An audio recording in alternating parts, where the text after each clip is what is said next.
বর্ষাকাল না এক প্রকার সাজা, আমি সেটাই খুঁজে পাচ্ছি না। ডায়েটিং এ ওয়েটটা না চেক করলেও মেনটেন করে কিন্তু খাওয়া দাওয়াটা করছি। আসসালামু আলাইকুম, কেমন আছেন সবাই? নিয়ে চলে এসেছি নতুন একটি ব্লগ ভিডিও নিয়ে। আমি আম্মুর অ্যান্ড আব্বুর আম্মি। 90 চ্যালেঞ্জের আজকে কিন্তু 19তম দিন। সকালবেলা ঘুম থেকে উঠে দেখছি বাইরে একটু রোদ বেরিয়েছে। বিগত 2 দিন ধরে বৃষ্টি হচ্ছিল, সেই জন্য জামা কাপড়গুলো কিছুই শুকায়নি। আমি ওইগুলো নিয়ে চলে এসেছি ছাদে জামা কাপড়গুলো মেলে দিয়ে না নিচে যেতে যেতে অমনি দেখছি জানলা দিয়ে যে টিপির টিপির বৃষ্টি শুরু হয়ে গেছে। আর সেই জন্য ছুটে ছাদে এসে দেখছি না, বৃষ্টিটা হচ্ছে না, হালকা বাতাস দিচ্ছে, তাতেই বোধহয় কেটে যাচ্ছে। এই বর্ষাকাল হচ্ছে না এক প্রকার সাজা আমার সঙ্গে, আমি কিছুই বুঝে উঠতে পারছি না। একটা ছেড়ে দুটো বাচ্চার মা জামা কাপড় শুকাতে গিয়ে এখন সকালবেলায় আমাকে 3 থেকে 4 বার ছাদ থেকে উঠানামা করতে হয়ে গেল। এতেই তো আমার হাফ ডাইটিং হয়ে যাচ্ছে। যাই হোক, জামা কাপড়গুলো রোদে দিয়ে এসে নিজের মর্নিং ড্রিঙ্কটা রেডি করে নিলাম, যাতে কিনা মধু আর চিয়া সিড ছিল। বাইরের প্রকৃতির দৃশ্য দেখতে দেখতে কিন্তু লেবু পানিটা খেয়ে নিলাম। যেহেতু দিনটা শনিবার ছিল, রান্না করার কোনো চাপ নেই, কারণ বর আমার বাড়িতে এসেই খায়। ওদিকে মেয়েকে কিন্তু স্কুলটা আমি দিয়ে চলে এসেছি। আর মেয়ের স্কুলে পরীক্ষা হচ্ছে বলে সেই জন্য তেমন কিছু কোনো ব্যাপারও নেই, তাড়াতাড়ি কিন্তু চলে আসবে। আর আজকে এই লিখিত পরীক্ষা শেষ। এদিকে বর স্কুল যাবে, সেই জন্য বরকে ব্রেকফাস্টে আমি দিয়েছিলাম দুটো করে 4টে ব্রাউন ব্রেড, সঙ্গে 2টো কলা আর একটুখানি মধুও দিয়ে দিয়েছিলাম।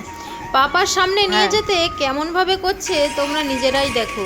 ছেলেকে যদি হাতে দিয়ে দিই, ও তো আর কি করবে দেখো, এমনি নিজেই টানাটানি ছেড়েছাড়ি শুরু করে দিয়েছে। যাই হোক, বর তো ওদিকে খেয়ে দিয়ে স্কুল চলে গেছে, আর আমি এদিকে নিজের ব্রেকফাস্ট নিয়ে বসেছি। 2টো ব্রাউন ব্রেড, সঙ্গে কিন্তু একটা কলা। আমি আগেই বলেছি যে মধু খাওয়াটা আমি ছেড়েই দিয়েছি। এদিকে আম্মু স্কুল থেকে চলে এসছে আর আমার বড় চলে এসছে। কয়েকদিন থেকে দেখছি আমাদের কিচেনটা অনেকটাই নোংরা হয়ে গেছে। কিচেন চিমনি তো ইউজ হয়, তারপরেও কিন্তু সিলিংটা দেখো কী ভারে কালো কালো ছাপ হয়ে গেছে। আমি ওই জন্য আজকে বরকে বলছিলাম ওটা পরিষ্কার করে দিতে। বর সেই জন্য পাশের ঘর থেকে টুলটা নিয়ে এসছে, ওইটা পরিষ্কার করবে। তার আগেই আমি যেহেতু রান্নাবান্না করছিলাম, ওই জন্য বাথরুমটাও অনেকটা অপরিষ্কার ছিল, সেটাই কিন্তু করতে লেগে গেছে। বাথরুম পরিষ্কার করতে অনেকটা দেরি হয়ে গিয়েছিলো বলে কিচেনটা ক্লিন হয়নি। আর অনেকটা ক্ষুধা লাগছিল, মানে বুঝতেই পারছো। আমি এদিকে কিন্তু দুপুরের লাঞ্চ রেডি করতে বসে গেছি। যেমন তেমন হলেও শনিবার রবিবার আমাদের কিন্তু লাঞ্চটা একটু সাদামাঠাভাবেই হয়।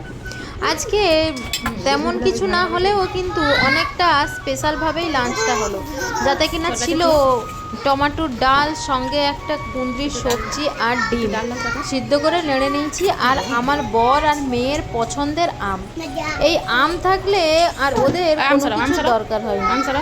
আমি যেহেতু আমটা অতটাও পছন্দ নয়, কিন্তু ডায়েটিং করছি বলে সেই রকমভাবে খাচ্ছি না বললেই চলে। এদিকে ওদেরকে তো খেতে দিয়ে দিয়েছি, আর আমি আমার থালাটা গুছিয়ে নিচ্ছি, যাতে কিনা একটুখানি ডিম ছিল আর সামান্য পরিমাণে সবজিটা নিয়েছি। সামান্য পরিমাণ বললেও বা ভুল হবে, অনেকটাই কিন্তু সবজি নিয়েছিলাম, আর হাফটা পরিমাণ কিন্তু ডাল নিয়েছিলাম। জমিয়ে খাওয়া দাওয়া করে কিন্তু এক প্রকার টানা ঘুম দিয়েছিলাম। ভালো করে দেখো, তেড়ে নিয়ে আসতেছে কেন, এই যে সামনে দই পড়ে আছে সেইটা। আম্মু এখন দই খাচ্ছে, পাপা অলরেডি টক দই খেয়ে নিচ্ছে, আম্মু মিষ্টি দই খাচ্ছে, আর পাপা ওইটা ভালো করে দেখছে। ওই দেখো আস্তে আস্তে আসতেছে, দেখো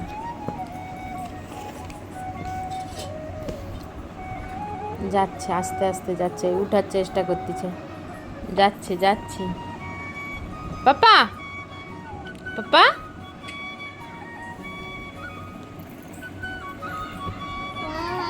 ওই দেখো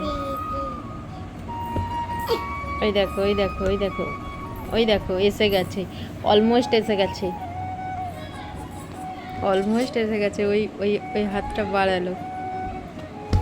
এই এই কি আনন্দ, কি আনন্দ, কি আনন্দ পেয়ে গেছে সামনে, কি আনন্দ।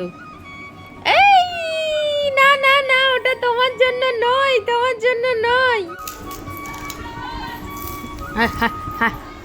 সে চলে গেছে, উঠে পড়ছে, দেখো দেখো উঠে পড়ছে, উঠে পড়ছে দুষ্টু।